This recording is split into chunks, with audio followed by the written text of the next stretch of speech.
Your thoughts on Islam. I know it.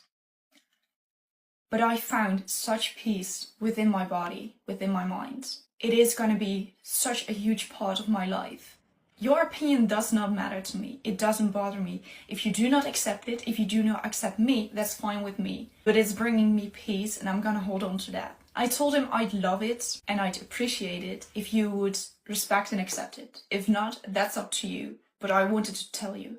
Then I started crying, obviously, because I was scared he didn't want anything to do with me anymore. But he said to me, I know how much you care about the opinions of someone else, and the fact that you say this to me, that you do not care about what I think, that says a lot, and I accept it, I respect it. It's gonna be difficult, but you're still my daughter. I feel like crying.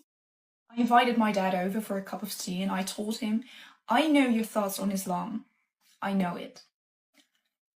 But I found such